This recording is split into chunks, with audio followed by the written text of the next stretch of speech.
नमस्कार. मी senior police inspector Raut. खोपोलीकरांना पोलीस प्रशासनातर्फे एक आव्हान आहे. आव्हानामध्ये 3 महत्त्वाच्या गोष्टी आहेत. त्यामध्ये सर्वात महत्त्वाची गोष्ट आहे अँड्रॉईड मोबाईल फोन. हे अँड्रॉईड मोबाईल फोन तुम्ही तुमच्या पाल्यांना 18 वर्षाच्या खाली जी 12वीपर्यंतची मुलं आहेत त्यांना अँड्रॉईड मोबाईल फोन वापरण्यास देऊ नये अशी माझी नम्र विनंती आहे. जरी त्यांना अँड्रॉईड फोन नाही दिला तरी त्यांच्या कम्युनिकेशनसाठी एक साधा मोबाईल त्यांना देण्यात यावा. आणि कोणत्याही स्कूलमध्ये किंवा कॉलेजमध्ये त्यांना एज्युकेशनसाठी मोबाईलचा वापर करावा असं कुणी सांगत नाही, तरी तुम्ही आपल्या पाल्यांना अँड्रॉईड फोनपासून वंचित करा, त्यांच्यापासून दूर करा.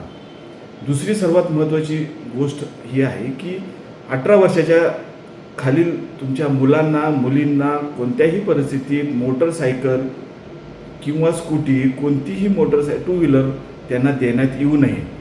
आम्ही त्याचा रोजच्या रोज ड्राईव्ह चालू आहे. विदाऊट लायसन त्यांना 5,000 रुपये दंड आहे. 18 वर्षाची खालची मुलं, शाळेतील मुलं, कॉलेजची मुलं ही ट्रिपल सीट चालतात.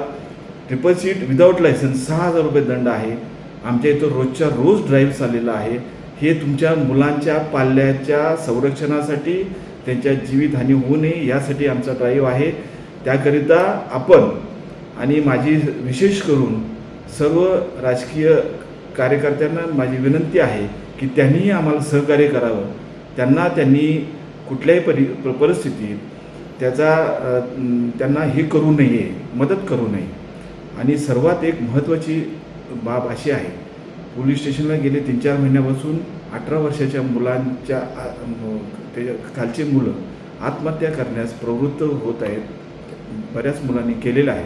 तर त्यासाठी मी सर्वात महत्त्वाची आव्हान करत आहोत की जसं पूर्वी आपल्याकडे एकत्र कुटुंब पद्धती चालू होती, परंतु ग्रामीण भागामधून शहरात आल्यानंतर एकत्र कुटुंब पद्धती ही ऱ्हास होत चाललेली आहे.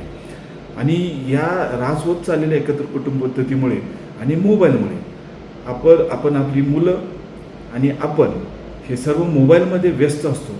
मुलांशी संभाषण करणं अतिशय अवघड झालेलं आहे.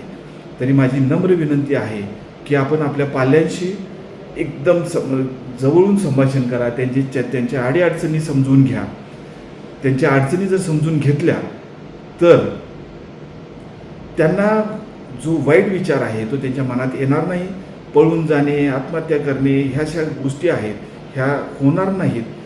तरी मी त्या मुलांशी तुम्ही जर संभाषण केलं तर त्यांच्या अडचणी त्यांना तुम्ही समजून घेतल्या आणि त्यांना असा विश्वास निर्माण झाला की आपल्याला काही अडचण आल्या तर आपले पालक आपल्याला अडचणीतून सावरतील, मदत करतील, असा ज्यावेळेला त्यांचा विश्वास येईल. आणि तो विश्वास येण्यासाठी त्यांच्याबरोबर तुम्ही संभाषण करणं, त्यांच्याशी बोलणं, त्यांची मैत्रीपूर्ण संबंध ठेवणं हे फार महत्त्वाचं आहे.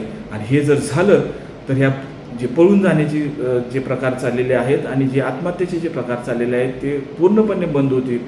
तरी मी माझ्या पोलीस प्रशासनाकडे नम्र विनंती आहे की मी ज्या काही सूचना दिलेल्या आहेत त्याची अंमलबजावणी ही काटेकोरपणाने करावी. अन्यथा आपल्याला आणि आम्हालाही त्याचा फार नुकसान सहन करावं लागणार आहे. थँक्यू. धन्यवाद.